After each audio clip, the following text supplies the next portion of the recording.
Honorable members, prayers.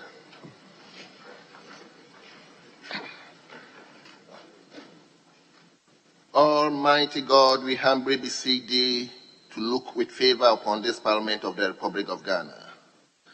Grant that it may perform its high duty as in thy sight.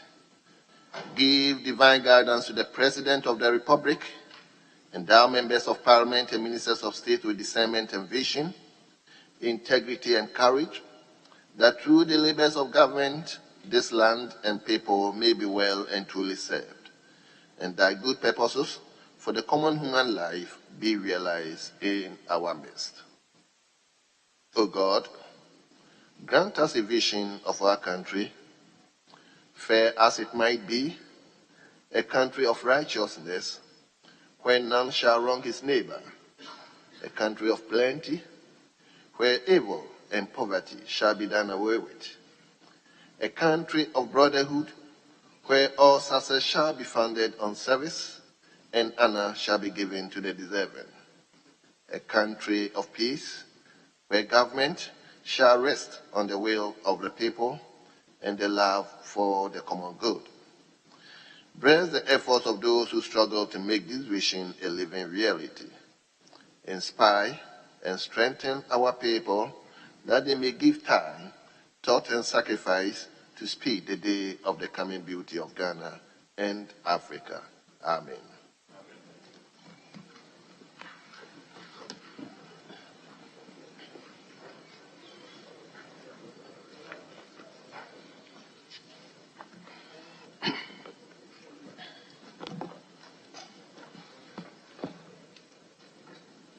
Honourable members, item number 2, we don't have any message from the President, neither do we have any communication from the Speaker. So let's turn to item 4, correction of votes and proceedings and official report. And proceedings and official report. Let's start with votes and proceedings. We start from page 1.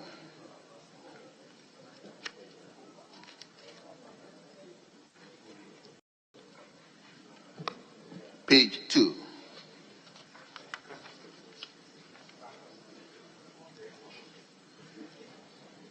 Page 3.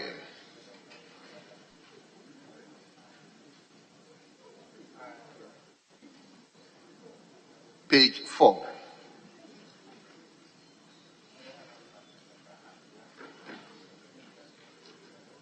Page 5.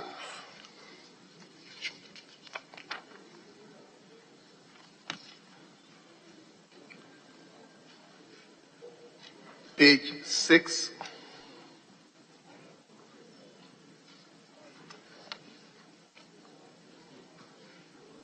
Page 7.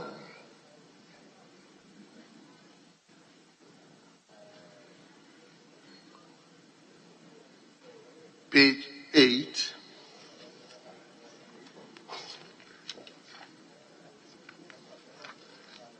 Page 9.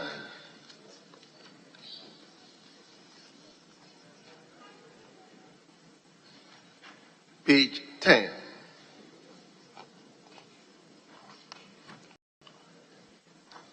Page number 11. Yes, Honourable Member for Kwadaso. Honourable Speaker, on page 11, under item 1, opening, the committee met on Thursday, 9th March 2023 at 9:17 a.m.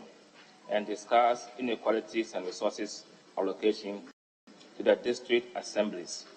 An S is omitted from assemblies. It should be ASS. Thank you. Thank you very much. Table, take note of the sparing of the assemblies. Yes, Honourable Member for Northton. When it comes to correction of votes and proceedings, I look at Honourable Member for Northton, then I turn here, look at Member for Kwadaso. Yes, Honourable Member for Northton. Well, Mr. Speaker, thank you very much. Mr. Speaker, at that same opening, the rendition, I think that will be more appropriately captured as resource allocation instead of inequalities and resources allocation. More appropriately, it should be resource allocation. Which page are you talking? The item number 1, the first paragraph, the opening. It should be inequalities and resource allocation. Which page? Oh, page 11. Page 11. Page 11. Yes, please. Resource allocation instead of resources allocation. Item 1, page 11, first paragraph. Very well. Table. Take note of it. We turn to page 12.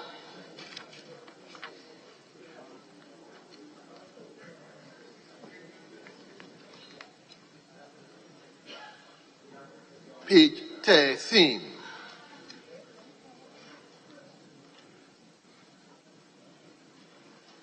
Okay, honorable member.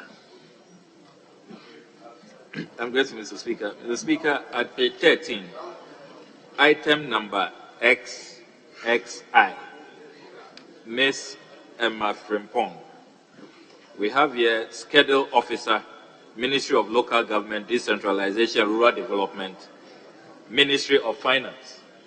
So you have 2 ministries there. Mr. Speaker, what I suspect is going on is that she could be a schedule officer from the Ministry of Local Government at the Ministry of Finance. So it should be clarified. The way it's been captured here, you don't really understand. So if she is schedule officer from Ministry of Local Government, Decentralization, Rural Development at the Ministry of Finance, that would be a clearer rendition. Thank you, Mr. Speaker. Thank you very much. Table, kindly take note. Honorable member for Kwadaso, is it the same thing? Very well. So we move to page 14.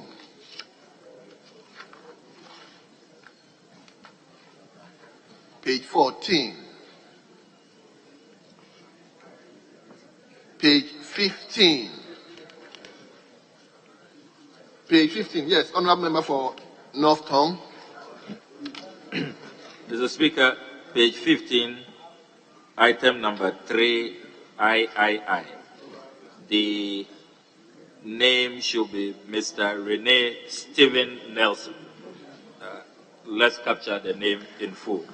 I do know the general manager accounting of the Ghana National Company, and that's his. So the name should be Stephen. Rene Stephen Nelson. Well. Thank you. Table, take note of that. We now move to 16. Page 16. Honorable member, are you up on your feet? Okay. Page 17.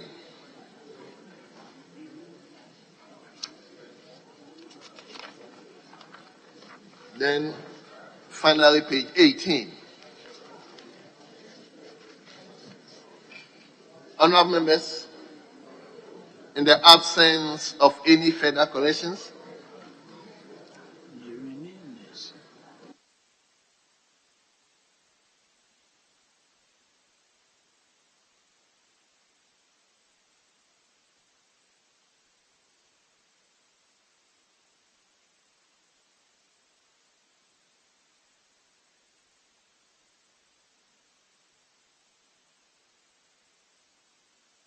yes, honorable member for North Tongue, I think the attendance, the person himself wrote his name as Rene Nelson. So once he himself wrote that name, we cannot change it. So the name will still remain as it is. Very well guided, Mr. Speaker. Thank you very much. So, honorable members, in the absence of any further corrections, the votes and proceedings of yesterday, Tuesday, 14th March 2023, is hereby adopted as the true records of proceedings.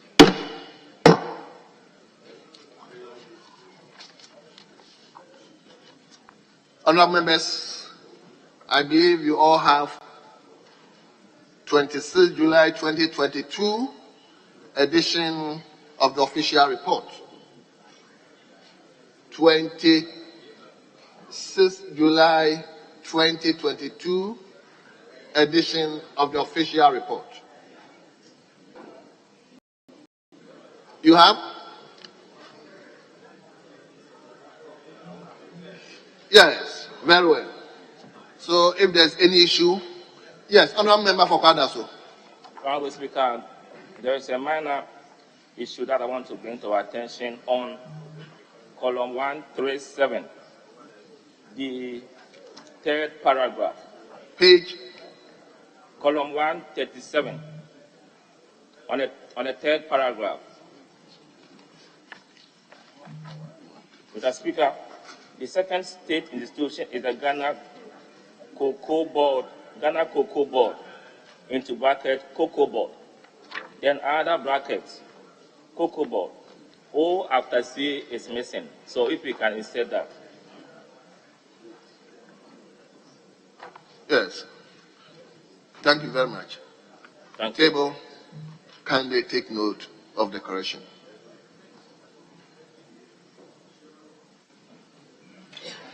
Any further issue?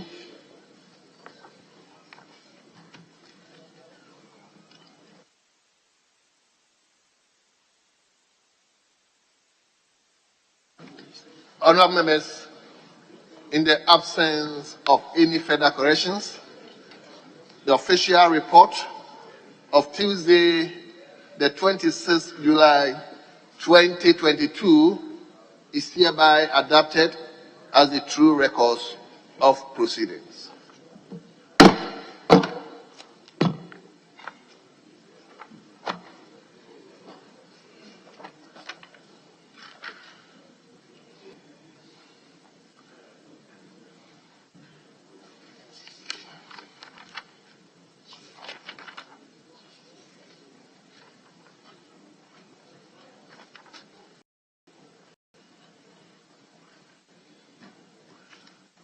Leadership, at your pressure, are we to continue with the motion to thank the President, or we will shift to questions?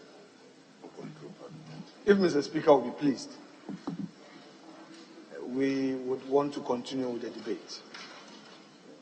And for the majority side, Mr. Speaker, we're starting with Honorable Obi Amo. Yes, Obi Amo is starting. Thank you, Mr. Speaker.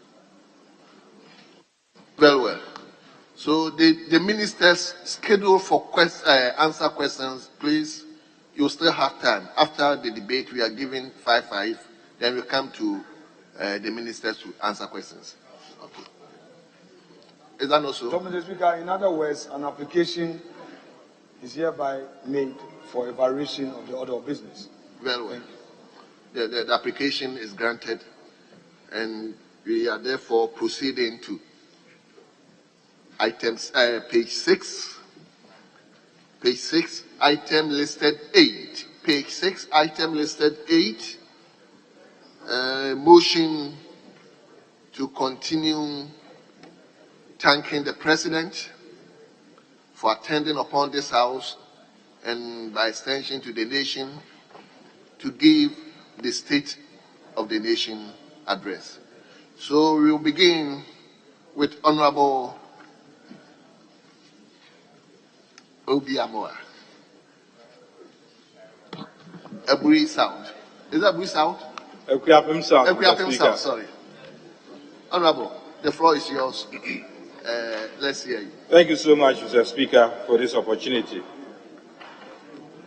I rise to contribute to the motion that this Honorable House thanks His Excellency the President for the message on the state of the nation which he delivered to Parliament on Wednesday, 8th March 2023. Mr. Speaker, I want to start by quoting the President, with your permission, on page 3 of the address.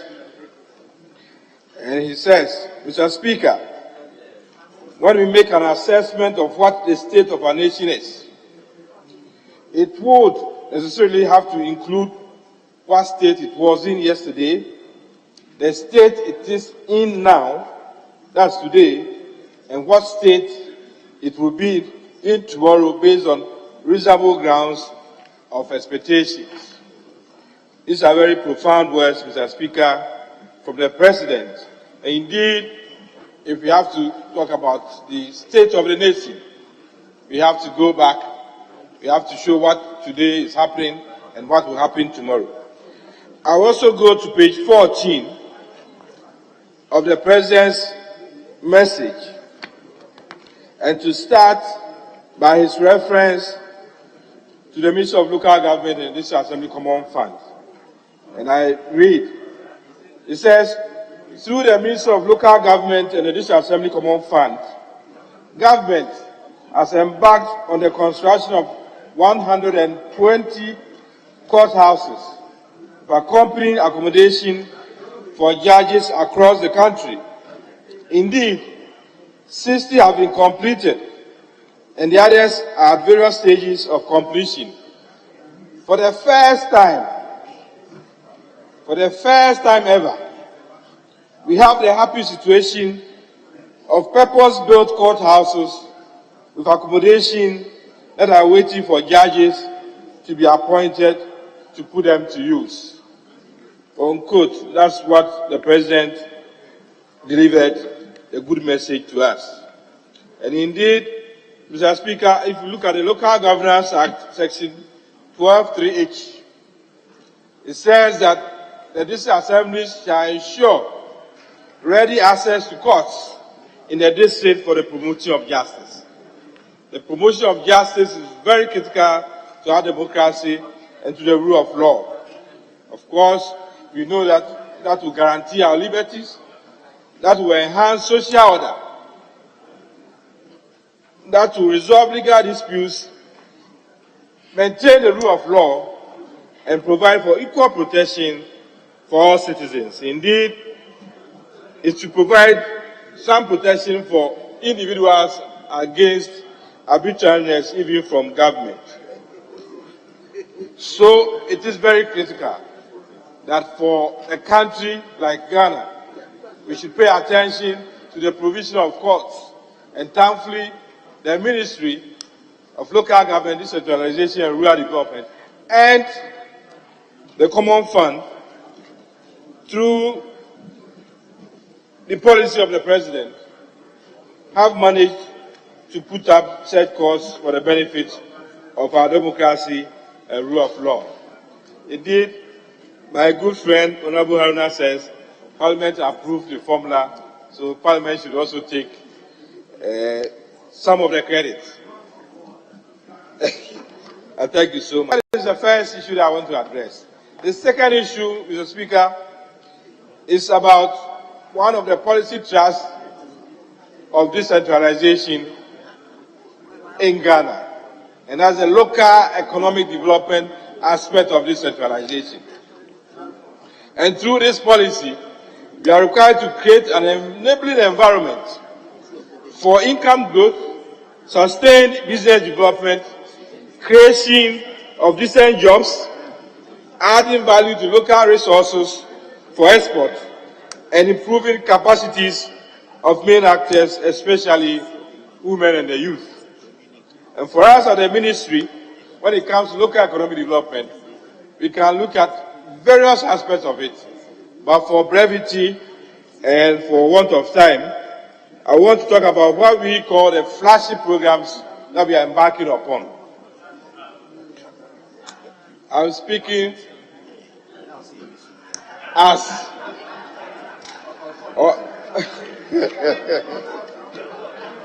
Honorable address, we don't listen to you. Yes. One of the major flagship programs of the ministry is the Ghana Secondary City Support Program, which was begun in February 2019 and which is supposed to end in December 2025. This program so far has secured $245 million $245 million for 35 assemblies scattered almost all over the regions. It is for urban development management.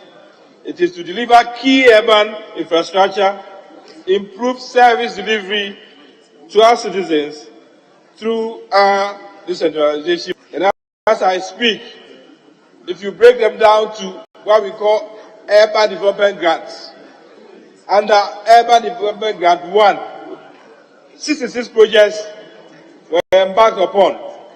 Grant 2, 55 projects. And grant 3, we are looking at 70 projects. So, under this program, 191 sub-projects are being tackled in these 35 municipal assemblies.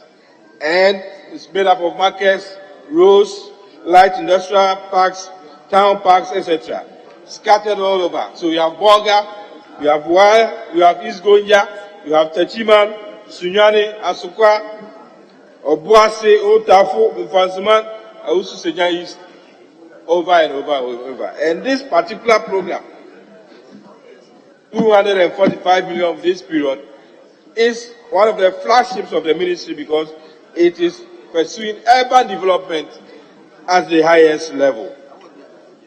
Then we have what most of us would have known by now as the Ghana Productive Safety Net Project. This is also a 180 million facility for 100 districts. Indeed, it started with 80, it's now moved to 100. And for this particular project, we have improved access to basic services and economic opportunities. We have to build a capacity and skills development and opportunities for the youth. Through this, 180 million has been spent and will be spent for the construction of feeder roads, dams in almost 400 communities, as well as distribution of seedlings, about 11.9 million for 100,000 hectares to be dispersed and distributed across the country.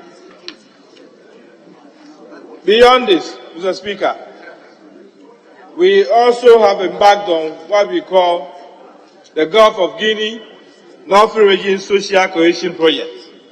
That is also a $150 million project. So, if we have to quote the President again, on page 7 of his State of the Nation address, I am very particular about this quotation. And he says, Mr. Speaker, let me state emphatically that we have not been reckless in borrowing and in spending. It is worth noting that the debts we are servicing were not only contracted during the period of this administration. I'm more interested in the money which has come into our hands and how we are using the money. And that is why I've touched on these flagship programs. I've touched on the secondary cities, 245 million, which we are still spending for 35 assemblies.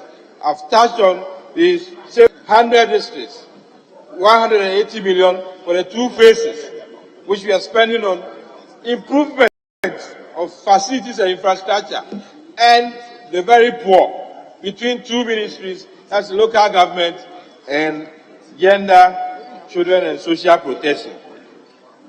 I have mentioned Gulf of Guinea because it's another project that we are embarking upon for 48 districts, mainly in the northern sector of Ghana. And if you look at the distribution and spread, these districts are to benefit from these activities and facilities to enable youth and the vulnerable to be empowered and to be strengthened and to have jobs to undertake and also to be resilient enough to resist the so-called jihadist adventure. And indeed, if you look at Upper West, 11 of these districts, Northern Region 8, Northeast 6, Upper East all the 15, and then OT 4. So, Mr. Speaker, in touching on local economic development and in touching on these projects that I've mentioned, it is to show that indeed the right investments are being made at the local governance level, at the decentralization level, and these investments are benefiting the citizens of Ghana, and that these investments are being used well. Members who have these facilities in their districts will attest to the fact that indeed it is benefiting the people of the country. I cannot end by not mentioning two major markets which are under construction. The first one, of course, is the redevelopment of the Takoradi market, 48 million euro, and it's supposed to end by, if I may quote the statistics, when completed, it is expected to house over 5,000 traders and boost economic activities within the secondary Takoradi metropolis and its environs. The overall progress as at the end of November 2022 was 80.7%, comprising 100% design and technical activities, 8.5% of procurement activities, on and on and on. Thank you very much, Honorable Member. In winding up, your message is so sweet, so I've added 2 minutes to you. Yeah. Thank you, Mr. Speaker. Mr. Speaker, in talking about markets, I also want to let the House know, and for the record, that we have the redevelopment and modernization of Central Market, Kumasi Central Market. The second phase has 248 million euro to be used for this facility. And as of November 2022, the progress of work was 51%, and we believe that we will meet the deadline and these facilities will be completed and to be put to good use. So I would say, Mr. Speaker, that out of the 6 aspects, the story is too sweet. So listen and let me tell it. Honorable Minister, conclude for me. Mr. Speaker, I thought I was entitled to 15 minutes. No, you were supposed to have 10 minutes. But you added 2 minutes to my time. Thank you so much, Mr. Speaker. You've already spent 13 minutes. Thank you so much, Mr. Speaker.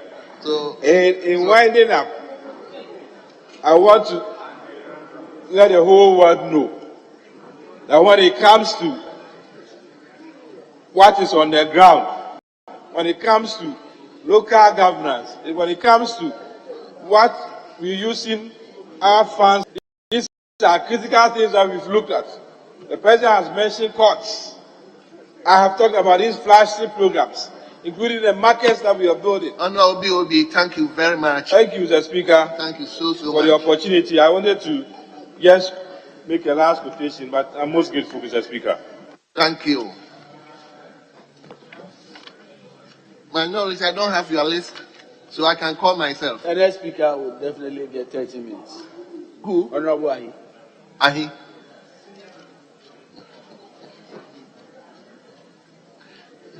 Yes. Let's now turn to Honorable Member for Bodi. Thank you very much, Mr. Speaker. Honorable Member. 30 minutes, 30 minutes. You are ranking. 30 minutes. Are you a ranking? You have 10 minutes. Honorable Member, you have 10 minutes. You are not entitled with 30 minutes. I can give you 1 or more, 2 more minutes. Thank you, Mr. Speaker, for the opportunity to contribute to the motion that this Honorable House thanks His Excellency the President for the message on the state of the nation which he delivered to Parliament on Wednesday, 8 March 2023. Mr. Speaker, I want to start by saying that having read the message by the President, I counted more than 10 times the president mentioned COVID-19, which suggests to me that the president came to tell Ghanaians that he has failed to deliver, but Ghanaians should not blame him, but to blame COVID-19 and the Russia war and Ukraine. The president just came to tell Ghanaians that Ghanaians, I have disappointed you. I have failed to deliver. All members who are standing, please. Ghanaians, I have failed you. I have disappointed you. But don't blame me. Blame COVID-19 and Russia and Ukraine war. Mr. Speaker, are you not surprised that the president will come to this chamber, to this parliament, to deliver the state of affairs in this country without mentioning anything about water? Water. Can anybody show me where the president mentioned water in his address? Show me. But Mr. Speaker, the response is that the president cannot compete with the former president, John Dramani Mahama. The record of President Mahama in the water sector is uncomparable, and for that matter, he better stay away so that he doesn't draw himself into any problem. Mr. Speaker, we say water is life. So if you have a president who doesn't show interest in water sector, then we have a problem. But I don't blame Mr. President, because some time ago, former President Mahama went to Chebi. The chief and the people there at that time were struggling to get water. They requested, they appealed to the president, then Mahama. President Mahama, can you please come to our aid and provide us with water? Then President Mahama said, no problem, because I am father for all. I will heed to your request. President Mahama came back, called on the then president, the Minister for Water Resources, West and Housing, Colin Gada, and charged Colin Gada to ensure that within 2 years, the people of Chebi will have quality and access to water. Yes. And indeed, Mr. Speaker, today, anytime President Mahama goes to his maternal home, he has access to water which was provided. Anytime President Akufo-Addo goes to his maternal home, he has access to water which was provided by former President John Dramani Mahama. Honorable Otetia must be grateful to President Mahama for providing water to him and his people, so that today, anytime you go to Achima Abwakwa, you have access to clean, potable water. Water is life. Say thank you to President Mahama. Oh, sit down. Mr. Speaker, President Mahama, because of that project, if you go to Achimota, Ostinase, Ayinem, Apedra, Kwabin, and Chebi, President Mahama provided 1.5 million gallons of water daily to the people in that catchment area. Yeah. Mr. Speaker, President Mahama didn't end there. He went to Winneba.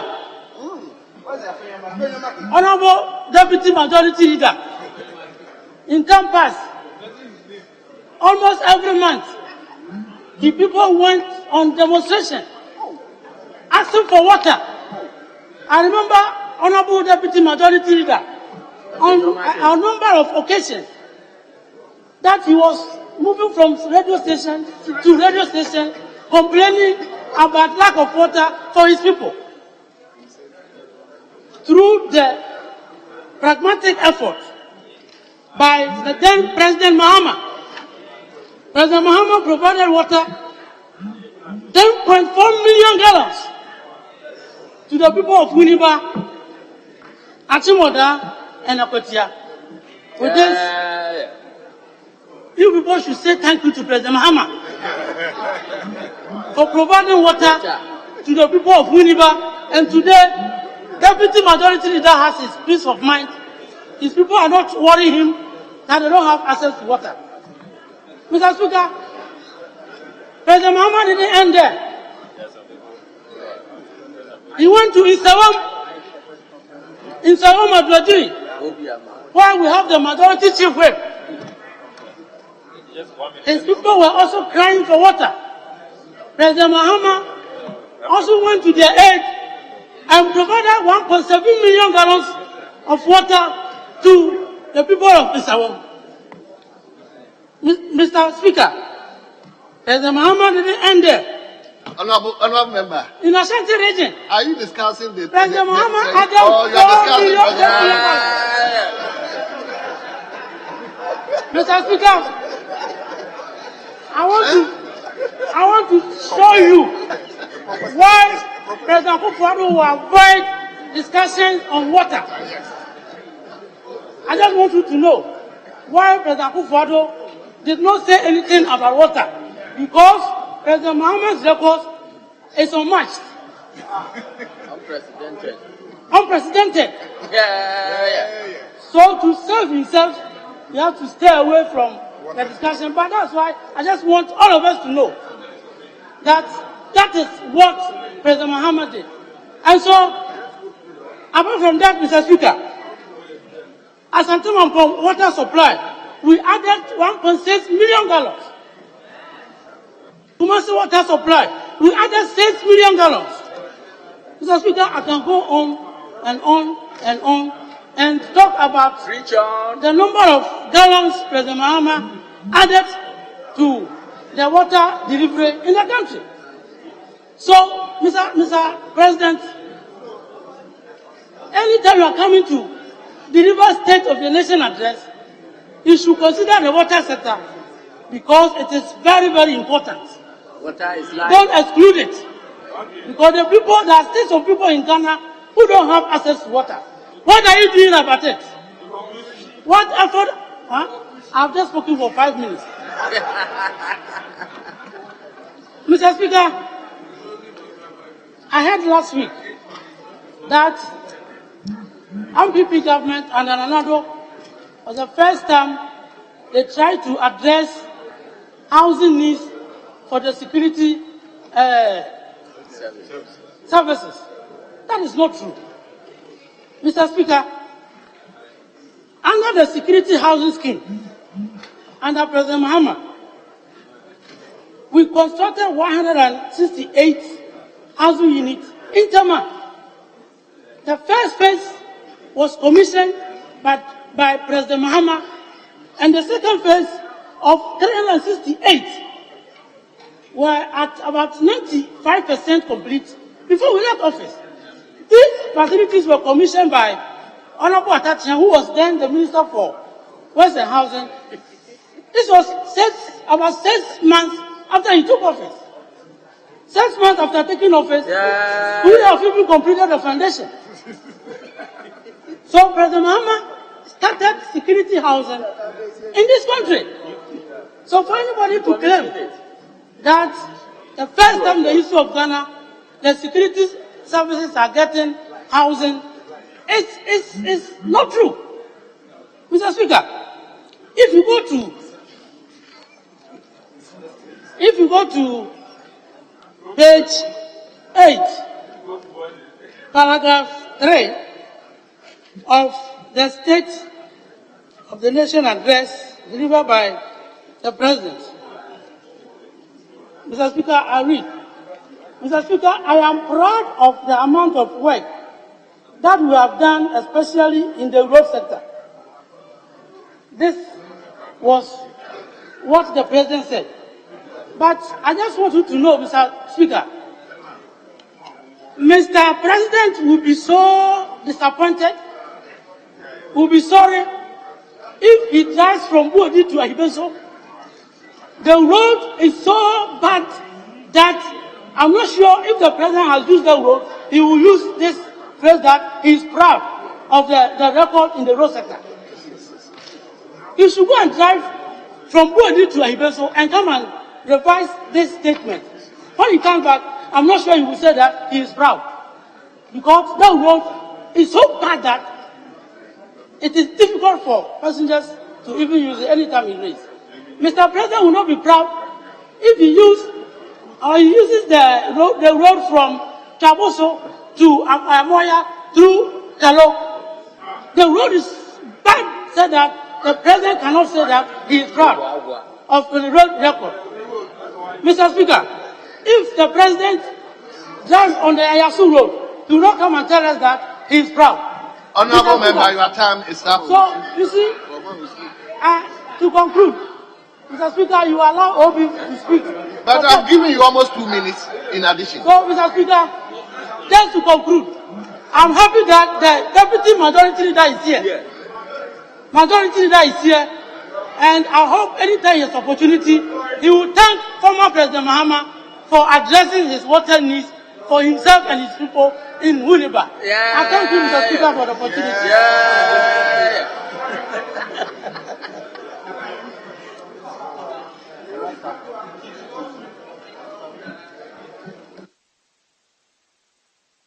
Yes.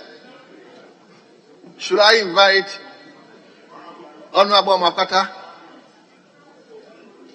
Speaker, Honorable Gifty. Yes. Honorable Gifty.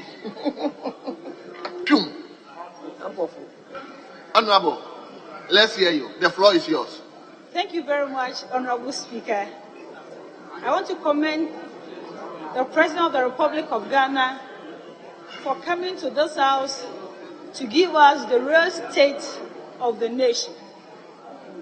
Mr. Speaker, permission to quote the President. He said that he has not been reckless with the financing of the country. And indeed, Mr. Speaker, he has not been reckless.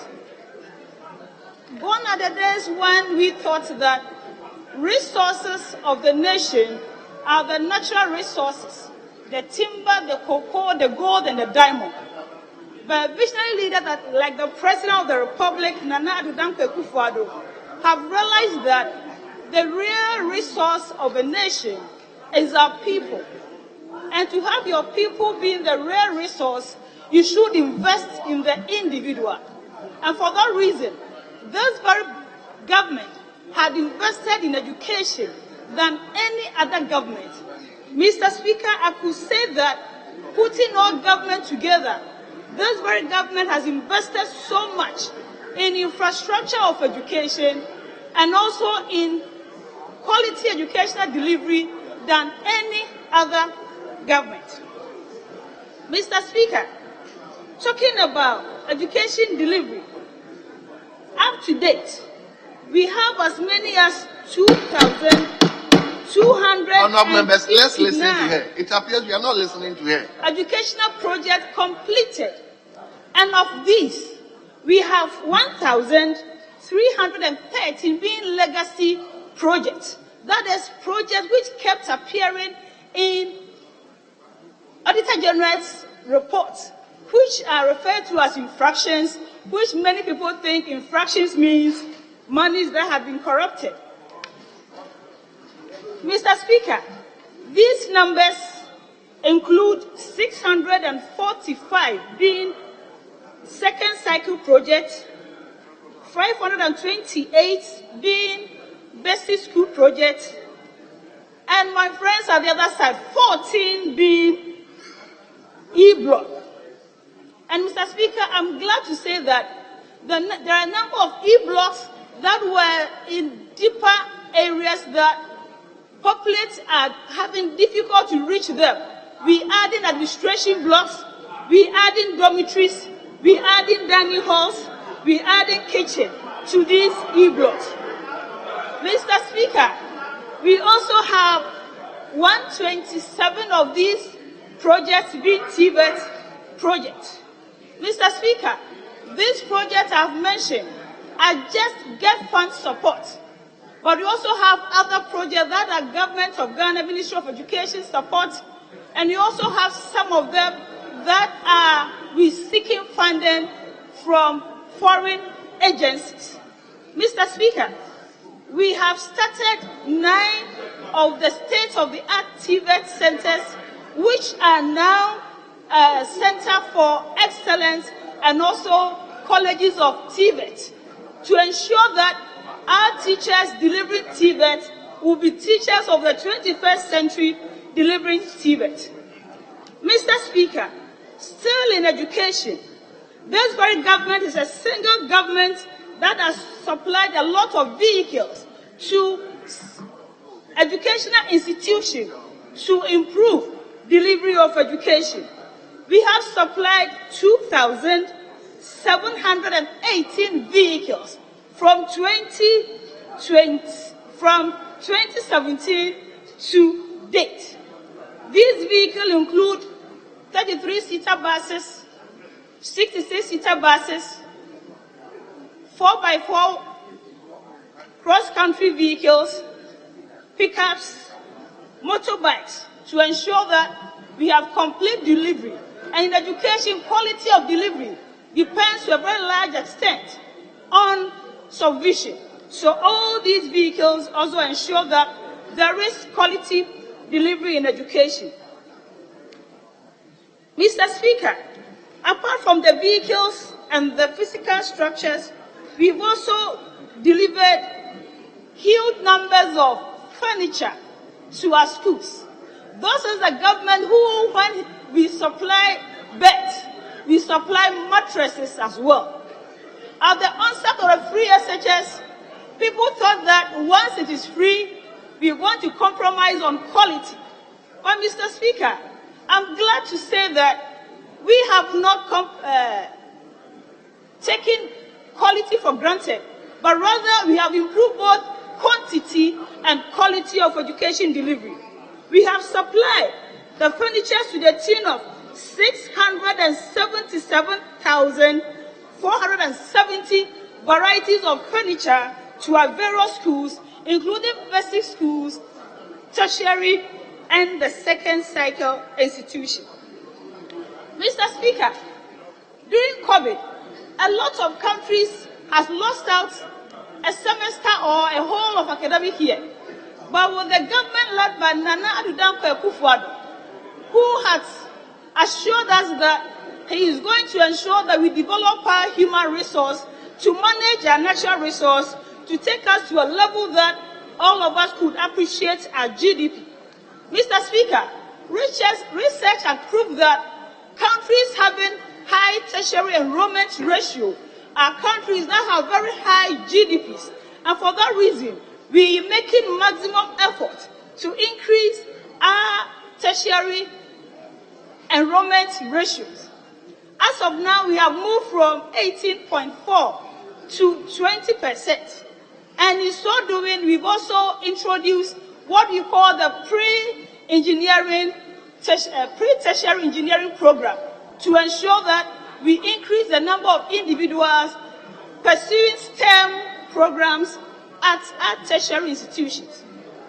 Mr. Speaker, in doing all this, we are ensuring that we keeping gender promotion. We have a number of STEM girls SHS, which we're making facilities there very attractive to promote girls in STEM.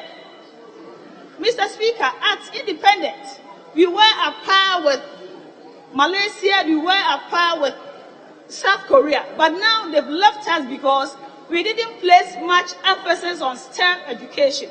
So, Mr. Speaker, you bear with me that in STEM education, we all agree that in grammar and arts education, you don't need to spend so much in educating the individual, but instead, you need to get laboratories, you need to get consumables, and you need to get teachers who are well trained. Mr. Speaker, I'm glad to announce that apart from the usual science schools that we have, we also expanded the girls' science schools, the Wesley girls, the Accra girls, to ensure that the number of laboratories and consumables in these schools are increased for enrollments in girls in science or STEM-related also increased. As if this is not enough, we've also building STEM model schools. And we have 9 of them that 3 are completed. In Abomosu and all the schools, as we're using Abomosu as a test case, we have as many as 16 laboratories. And you bear with me that building 1 laboratory can build about 6 classrooms where we can train other students. Mr. Speaker, in doing all this, and in these financial constraints, we also ensure that we maintain safety and security of our students as well as our teachers, and also improve them to ensure that they get to give us the delivery that we expect them to give.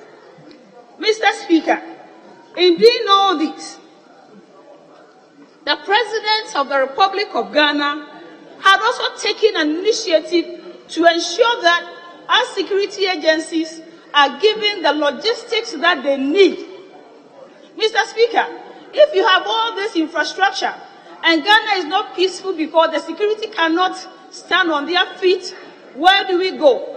If you look at recent times, the President of the Republic has supplied a number of vehicles to our security agencies. And the first time in the history of our country, Ghana Police Service, wherever you move in the cities, Mr. Speaker, you find them decently and beautifully dressed with their motorbike. So how dare you misbehave in traffic and there's law and order on our streets? Because we have a committed president who is ready to get infrastructure as well as vehicles for our security agencies. When we get to the Ministry of Defense, we have a lot of vehicles there with all other accompaniments that they need to ensure that, yes, we are protected as individuals, we are protected in Ghana, and also all over our borders, we are protected. Mr. Speaker, within all this, we have a government who had the confidence enough to approve the right to information. Many governments tried to work on that, but because of lack of commitment, you couldn't do that. But this is a government who is ready to be transparent, and for that reason, we have the right to information that will enable everybody to access information if only you want authentic information. Mr. Speaker, the President said, yes, in a country that you have this freedom of speech, freedom of expression, and freedom of association. And for that reason, we move on in the country and development is all over. Mr. Speaker, without letting you crack the gable on me, I say that with these words, I am grateful to the President. Thank you very much. Thank you. Very good observant. Thank you very much. Now we come to Honorable Rank. I don't know you. The list is here. So I come to Honorable Kofi Adams.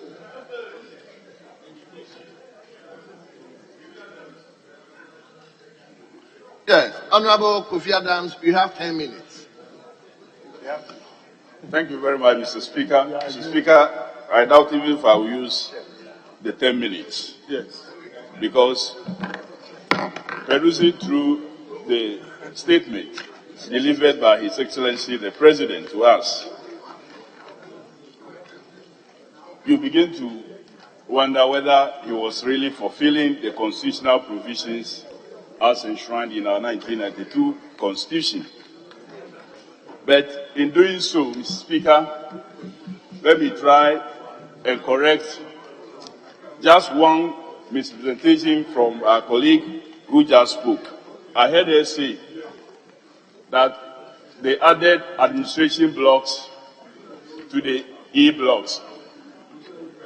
Every single E-block designed, built by the NDC administration has administration block attached.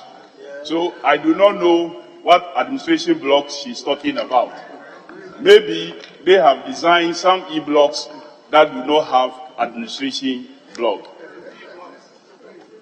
But Mr. Speaker, the President was to tell us the state of affairs. In looking at his presentation, Speaker, I would like to take us a bit back and to indicate to us the state of the economy that His Excellency the President inherited. Speaker, they inherited a national debt of 120 billion in 2017. Debt to GDP was 56%. Inflation was less than 16%. Exchange rate, $1 to a cedi was 4 cedis. A gallon of diesel, Mr. Speaker, was selling for 14 cedis, and a liter was 3 cedi, 1 pesos. Unemployment, Mr. Speaker, was 5.5%. This was in addition to 2 oil fields, 10 in Sankofa, that was also handed over to them, and a revenue generation facility called Extra, which was equally available to them. And of course, a stabilized energy supply, because Dumso has been completely resolved. They were also handed a Ghana gas that was ready and available and operating. Mr. Speaker, what is the picture today? Those who told us it was wrong to borrow, those who told us you don't need to borrow to construct roads and all you need is to toll the roads, today are providing us a debt level of 600 billion, Mr. Speaker.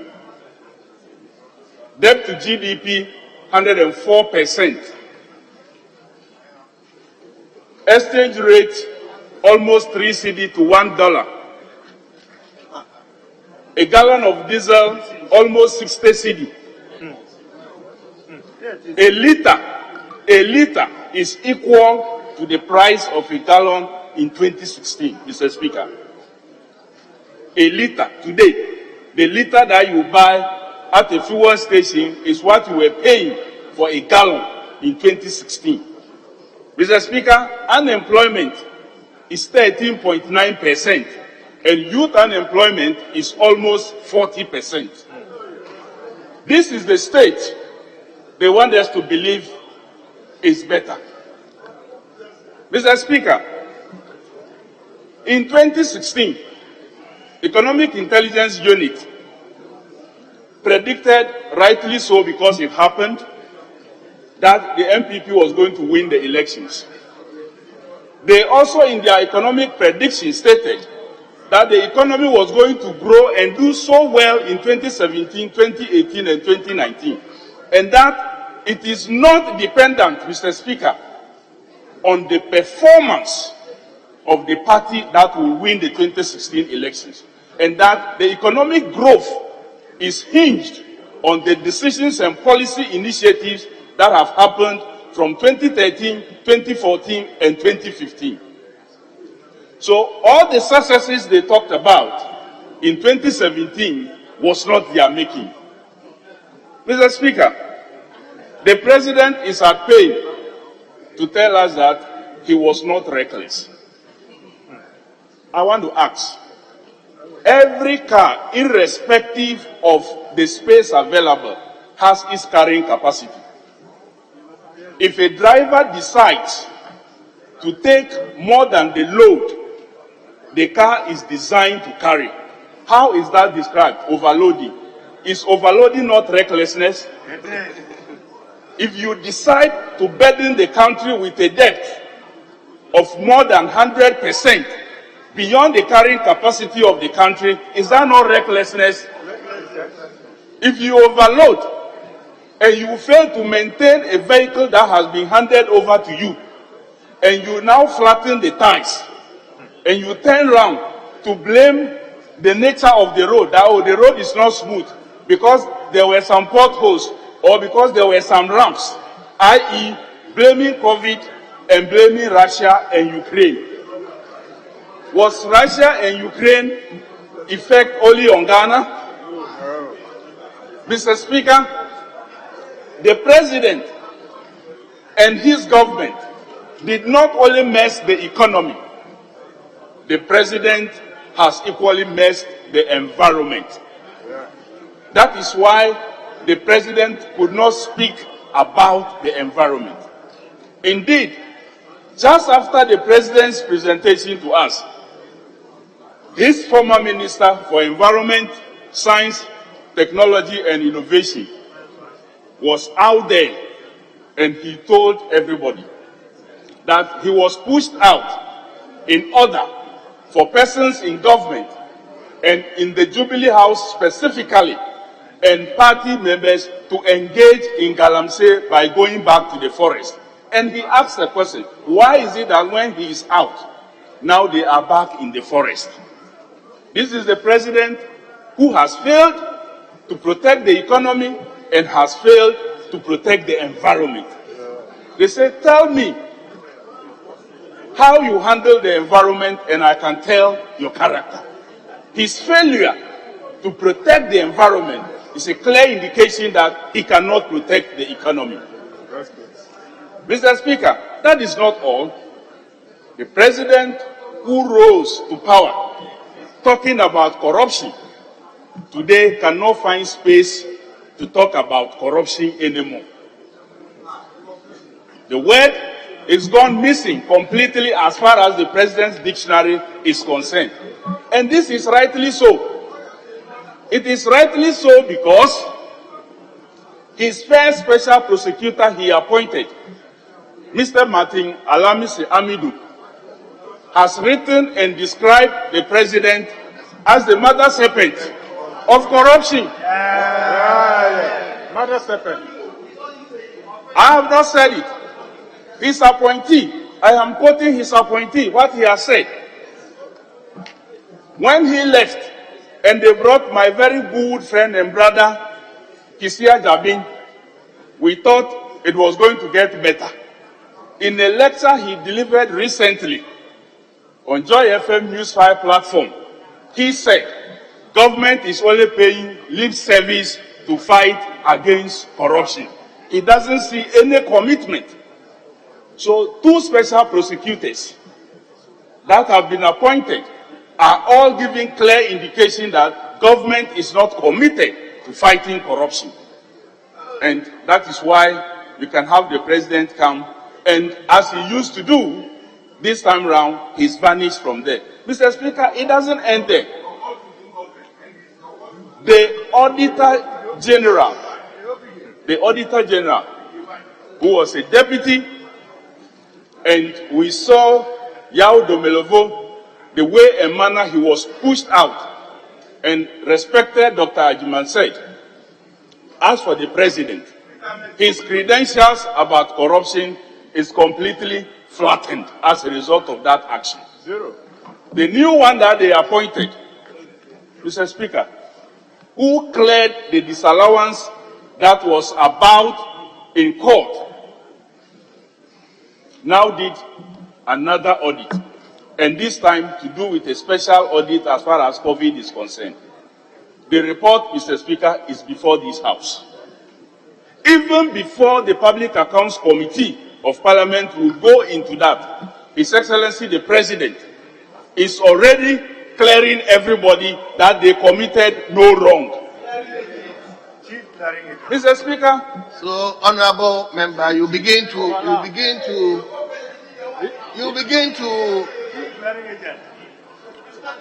Mr. Speaker, I told you I would do just 5 minutes. I told you I would do just 5 minutes. Mr. Speaker. Mr. Speaker, we are all very much aware. News is out there. Not me, a vice chairperson of the Northern Region MPP and a candidate for Sanerigu, indicated clearly how they shared COVID monies like toffees. Honorable And member, for your the time is president to up. come defending that they have not been reckless, I doubt it. Mr. Speaker, with these few words, Very well. I thank you very much for the Thank you opportunity very much. in thanking the president for his message. Thank you. Mr. Speaker, Honorable Mwakwanta. Honorable Mwakwanta.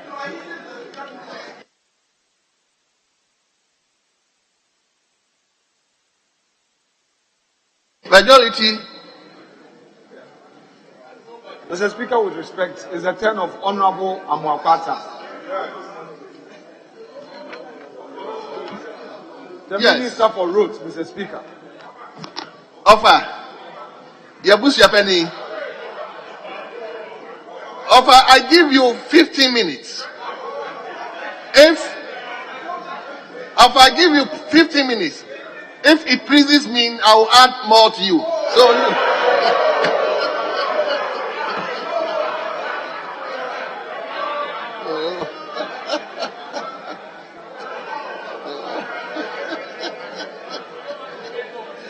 Yes, Offer, let's hear you. Mr. Speaker, I am very surprised that for the first time my colleagues on the other side are against their uncle.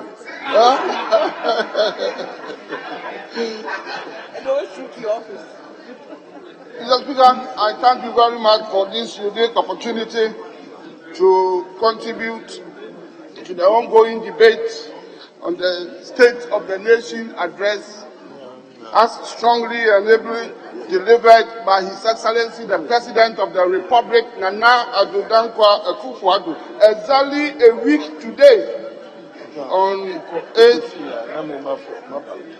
March 2022, and to join my colleagues in thanking His Excellency for the yeoman's work he did on that day. Mr. Speaker, we all know that President of the Republic was in this chamber to fulfill Article 67 of the 1992 Constitution, as is expected of him. But it was significant that the President capitalized on that occasion to give a detailed assessment of the state of the nation as a desire to account to the good people of this country. Mr. Speaker, even though the President dwelt at length on the economy of the state, because to him and to his government, the economy serves as the pivot around which the economic development, the prosperity, and the well-being of this nation revolves. But, Mr. Speaker, nonetheless, the President touched in many vital sectors of the economy. On that day, His Excellency the President touched on agriculture, he touched on education, he touched on energy, he touched on health, he touched on communication, he touched on infrastructure, he touched on mining, he touched on tourism, and he touched even on security.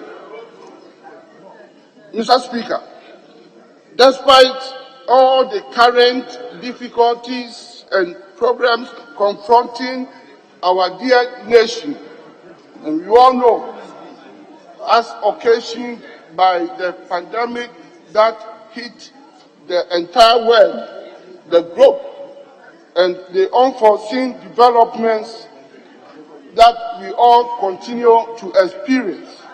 But despite all these, the President was able to assure the good people of this country that this nation is safe and is in capable hands. Mr. Speaker, in the area of infrastructure, performance of this government is undoubtedly phenomenal and is known by every Tom, Dick, and Harry of this country, unless anybody who fails to recognize it and wants to play mischief. Mr. Speaker, in the area of infrastructure across the length and breadth of this country. School structures are being built. Railway lines are being constructed. Hospitals are being built under Agenda 111. Factories under 1D, 1F are being built across the nation. And, Mr. Speaker, above all, roads are being constructed in all the 16 regions of our country. Mr. Speaker, roads are being constructed in all or over 260 districts of our country. Mr. Speaker, if we talk about road infrastructure, we are talking about activities like surface dressing, we are talking about interchanges, we are talking about building of bridges and culverts, we are talking about asphalt overlays, and we are talking about gathering, which are all periodic activities in the road sector. And again, we also talk about routine activities in the sector. Mr. Speaker, the President on that fateful day made a profound statement in his address at page 8, paragraph 4. And Mr. Speaker, with your leave, I would want to read it.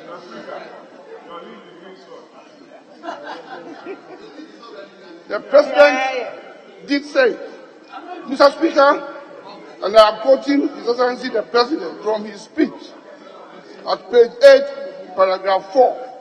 Mr. Speaker, I would like to state categorically that this government has built more roads than any government in the history of the Fourth Republic. And Mr. Speaker, the details of all these roads are attached in the annex to his message, and he attached it to his message. Mr. Speaker, this statement made by His Excellency the President was factual, the statement was credible, the statement was dependable, the statement was incontestable, the statement was undisputed, the statement was introvertible, and above all, Mr. Speaker, the statement is verifiable by anybody who cares. Mr. Speaker, that statement on the road sector made by His Excellency the President is backed by empirical data which is available at Ministry of Roads and Highways. And Mr. Speaker, I challenge any member of this House, I challenge any member of this country, and Mr. Speaker, I can go further to request that if anybody is in doubt, this House can set up an independent bipartisan committee to investigate at my ministry the facts of the data, and that the President, under his leadership, has done more work in the road sector. Whichever activity is considered as aforementioned, the work of the President and his government outshines any other government right from independence. Mr. Speaker, even His Excellency the President was modest and candid in his opinion that his government has done more work in the road sector in the Fourth Republic. Mr. Speaker, the President could have even gone further to say that the work of his government surpasses any other individual government since independence of 1957. Mr. Speaker, the document His Excellency the President annexed to his message was neither a literature book nor a history book of roads in our country. It was rather a technical document to provide a fact, to provide a prima facie evidence of the work executed by his government. Mr. Speaker, and I want to repeat that this is a prima facie evidence that the president put up to us, an evidence to show the work he has done. And Mr. Speaker, when the president in his address, His Excellency the President in his address, showed this document, he was simply telling Ghanaians projects that were started and commissioned during his time. Mr. Speaker, ownership of completed projects, as we experience it now, are needlessly and shamelessly being claimed by many people. And it's not surprising, Mr. Speaker, because as it is said, successes have many friends. And I called for a publication of the work done at the ministry on daily, which appeared in daily graphic of yesterday, pages 42 and 43, of all the interchanges with dates of award, date work started, date salt were cut, the completion date, and the commissioning date. Mr. Speaker, all the interchanges that were attributed to the government of His Excellency the President, sources were cut for all those projects, and the earliest one was in 2018, and by 2021, either His Excellency the President himself or the Vice President commissioned all these projects. So we executed all these projects during the time of His Excellency the President. We cut salt and we supervised the execution of this project and we commissioned them. Mr. Speaker, so many road projects are currently ongoing, and my ministry has documented all ongoing projects across the length and breadth of this country. Mr. Speaker, my colleagues in this House will testify the great work that is going on at the La Beach Road project, with a third-tier interchange at Nungwa Barrier. People can testify the great work going on at Domi Kitasi, the great work going on at Nsawam, Ofankon Nsawam, the great work going on at Boteman Road. And my colleagues, particularly my honorable friend from Boku, is always happy, and he has made that indication to me all the time about Boku Boga Komakro Road, which is ongoing. And again, the Eastern Corridor, Mr. Speaker, the Great Eastern Corridor Road is ongoing. As at the close of 2016, only about 25% of work had been done on the Eastern Corridor. As we speak now, that project is ongoing, and 75% work is being done. And we have as many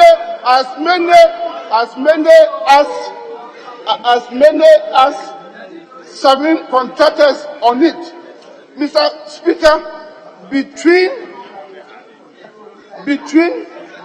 Jasikan and Dodo Pepeso alone, 56 kilometers of Eastern Corridor had been constructed and asphalted. And on the day of the commissioning, His Excellency the President was joined by my colleague and my nephew, the MP for the area, and he can testify to that. Mr. Speaker, many more road projects are going to be added between now and December 2024. And by the time His Excellency the President leaves office, the people of this country will be amazed at the level that road infrastructure would have been taken. And all those who normally criticize the road sector should be careful, because they must understand the language in that sector. Yes. Otherwise, if you don't take care in an attempt to criticize, you may be expressing your ignorance of the sector. I thank you, Mr. Speaker. Thank you very much. He was within time, so our very senior colleague, the affable minister, made a request to you that he believes many people in the country doubt the data is provided. So he's offering that you direct that the House set up a bipartisan commission to investigate or verify the claim he's made. Would I plead with you now to direct that we set up the committee, since he knows that we doubt this information, so that we set up the committee to investigate this. Well, leader, let's give it a thought. Leadership will take decision on that. So, leadership will take decision on that. I can't take that decision myself alone. So we now come to the turn of Honorable Gidisu. Yes, he is.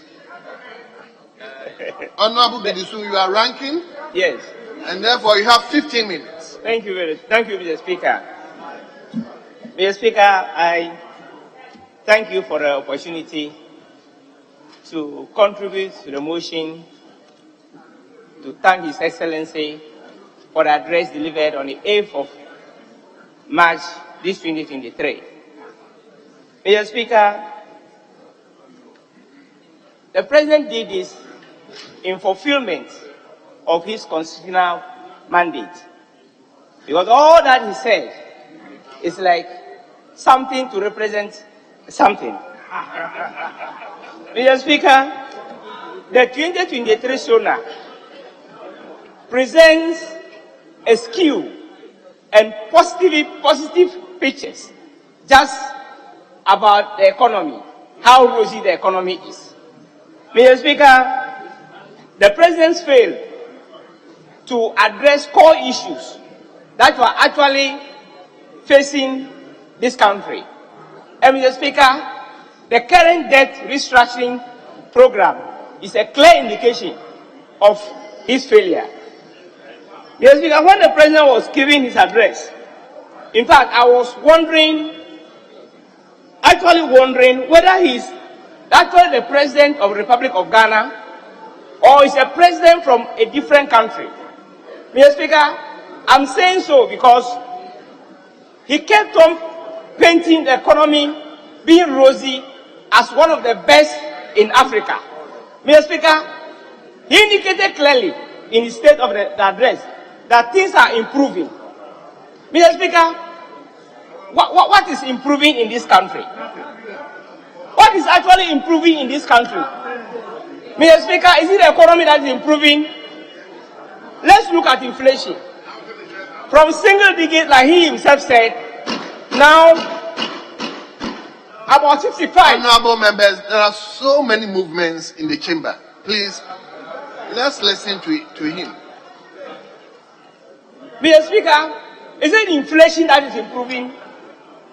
From single digit, like he said, to about 55. Mr. Speaker, is it about prices of commodities? Let's look at this small scenario. 2016, Mr. Speaker, common pepsodent was 2 cedis 50 pesos. Now, that same pepsodent is 26 cedis. And you said things are improving. Basically, which was 150 Ghana cedis, Mr. Speaker, it's now 1,200 cities. And we say things are improving. Mr. Speaker, common weedicides for farmers to spray our grasses was 10 cities per team. Mr. Speaker, you know what I'm talking about. We are from those ones from the rural communities. Weedicide is now 50 cities per team. Mr. Speaker, from 10 cities to 50 cities. Then you tell me things are improving. So what is improving in this country? Mr. Speaker, the US done it. When we came to Parliament, this very Parliament session, the exchange rate, US from CD to US was 6.2 cedis. If I'm not mistaken, those were the loans we contract the loans to buy our cars. Now, what's the exchange rate? To $1. It's about 14 cedis to $1. And you say things are improving. Mr. Speaker, there is nothing improving in this country. So I want to say that look at the standard of living of the people. Look at what is happening to pensioners. Nurses have completed school. Mr. Speaker, they have been in the house for over 3 years now, not posted to their various workplaces. And you say now the things are improving. So it's like the president is living somewhere, receiving reports from Ghana, and actually just copying what they are telling him. Because it's like he's not in the country. Because if you are actually in the country and you are experiencing all that we are passing through and you are saying things are improving, Master, it is so unfortunate. Mr. Speaker, I want to say that he continued boasting. He again boasted about inflation and said a whole lot of things. But if I may quote his president, Mr. Speaker, on page 13, the president talked about fuel prices. On page 13, the average petrol price at the pump, which are risen to 20 cedis per litre in the middle of December 2022, is now 13 cedis, 18 pesos per litre. The price of diesel has risen to more than 23 cedis and 70 pesos a litre, and is now selling on an average of 13 cedis and 18 pesos per litre. Mr. Speaker,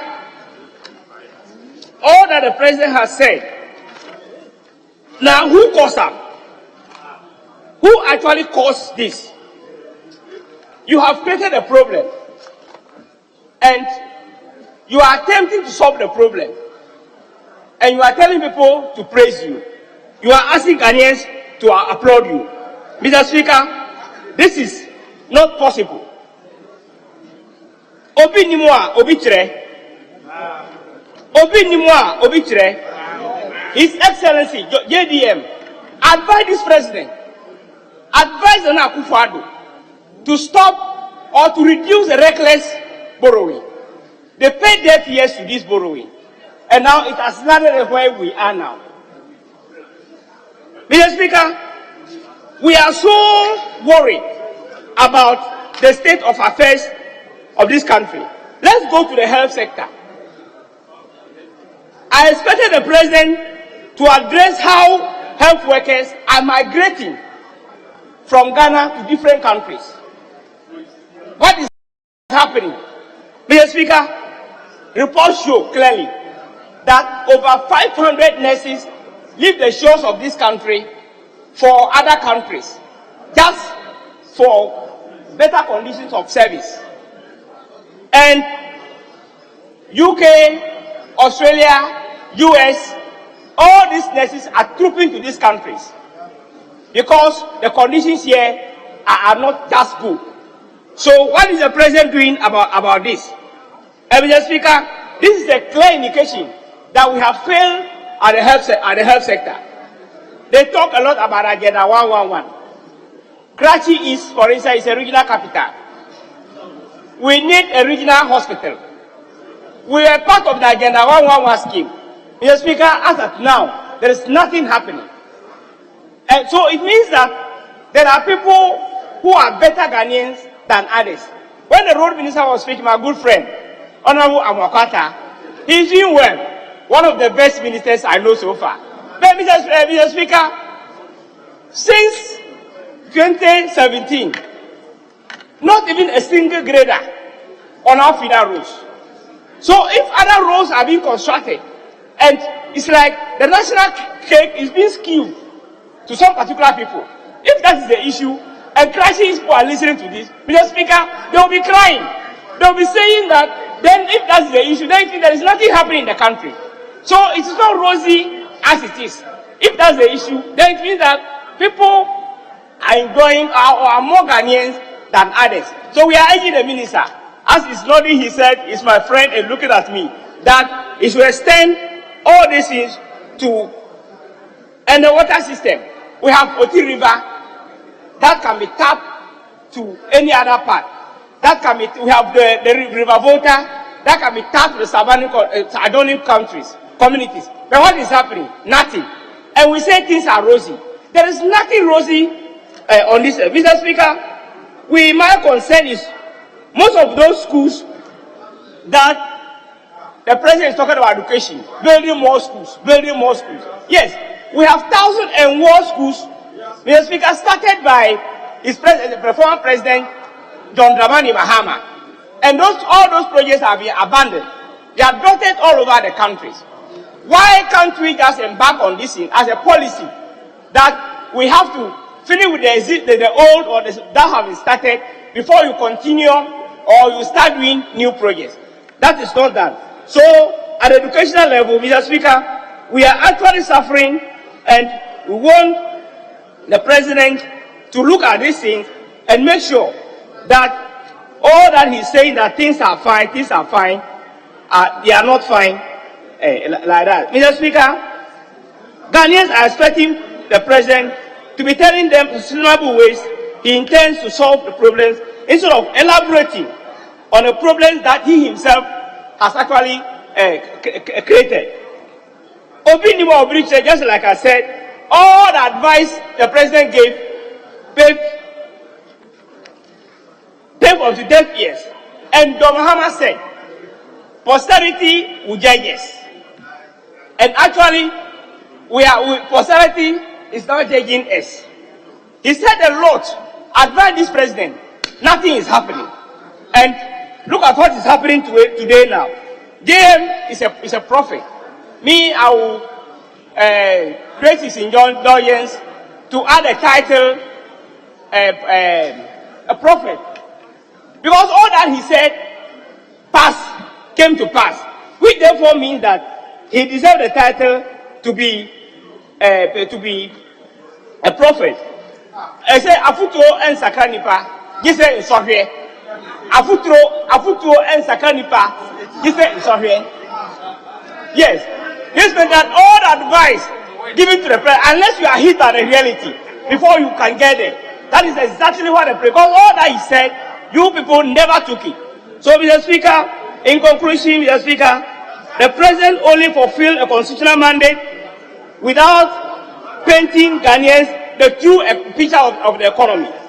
And the 2020 SONA presents an optimistic outlook.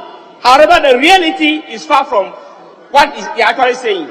So we are thanking you, that Mr. Speaker, for the opportunity to actually clear the air, actually raise issues that the president has said that are not actually affecting this country. With this view, Mr. Speaker, I thank you for the opportunity. Honourable member, you had 15 minutes, you spoke 12 minutes. Thank you very much. You've done well. Now, no. Now is the turn of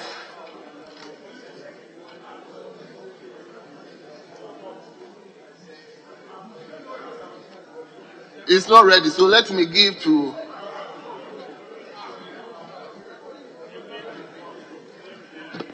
Honourable Member for Damango and the Minister for Lands and Natural Resources, Honorable member, you have 15 minutes as a Minister of State.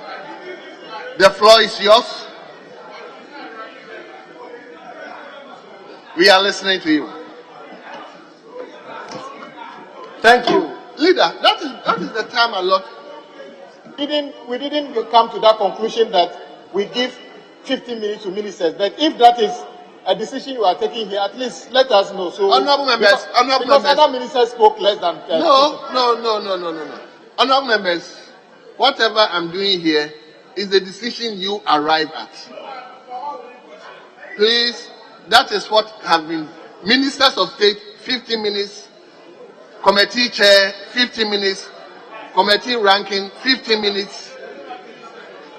That is what I'm doing. All along, that's what I've been doing. Honorable Gidisu is ranking. He was allotted 15 minutes. He just did. Honorable Mapata had 15 minutes. That is what we've been doing. It's not my decision. It's a decision that was handed to me. So, Honorable Member for Damango, Honorable Minister for Lands and Natural Resources, you have 15 minutes. The floor is yours now. Thank you very much, Right Honorable Speaker, for the opportunity, Mr. Speaker, to contribute to the debate, requesting this House to thank His Excellency the President for the message on the state of the nation.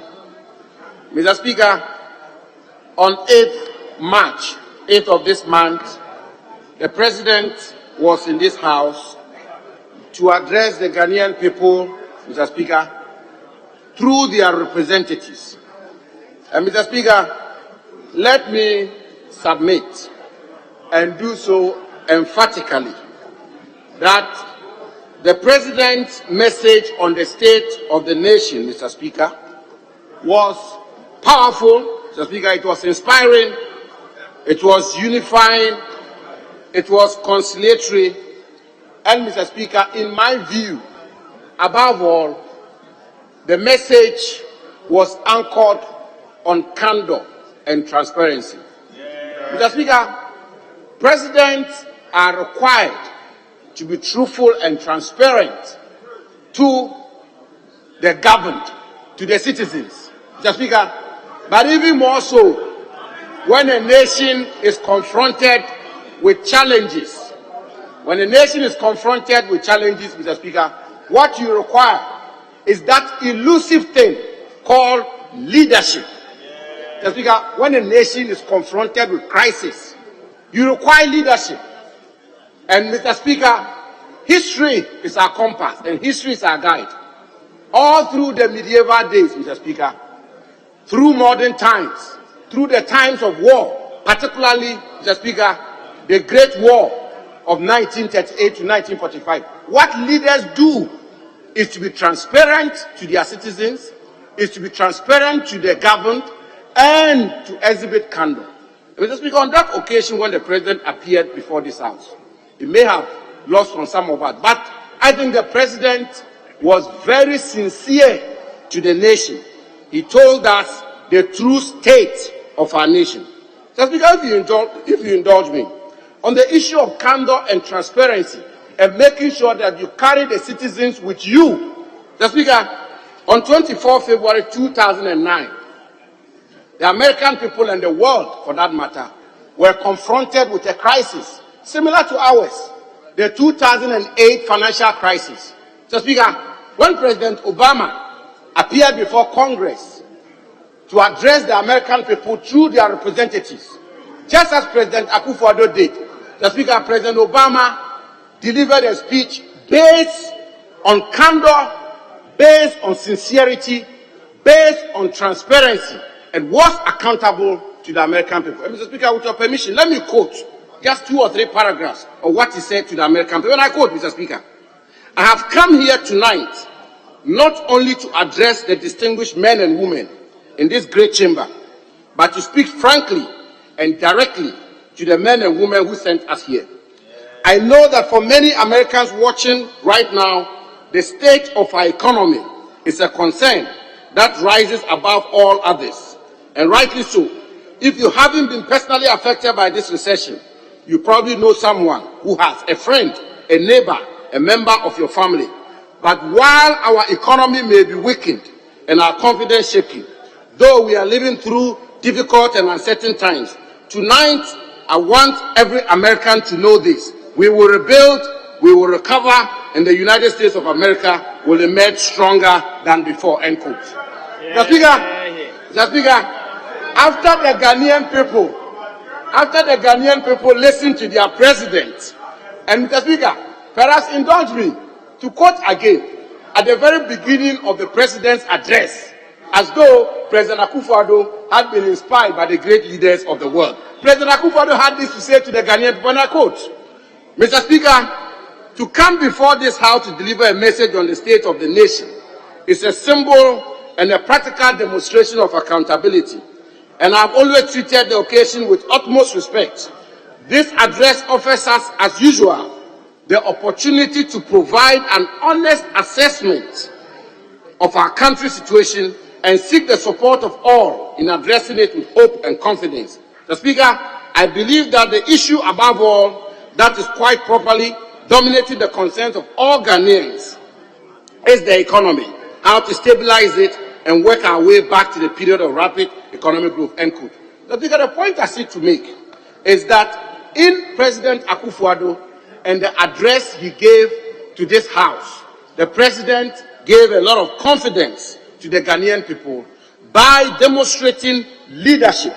And Mr. Speaker, the state of our economy, as we unanimously acknowledge, is challenged. The Ghanaian economy is challenged. And Mr. Speaker, the hard truth is that the Ghanaian economy is not in isolation, and the Ghanaian economy must be situated in its proper context. And indeed, as the President rightly demonstrated, Mr. Speaker,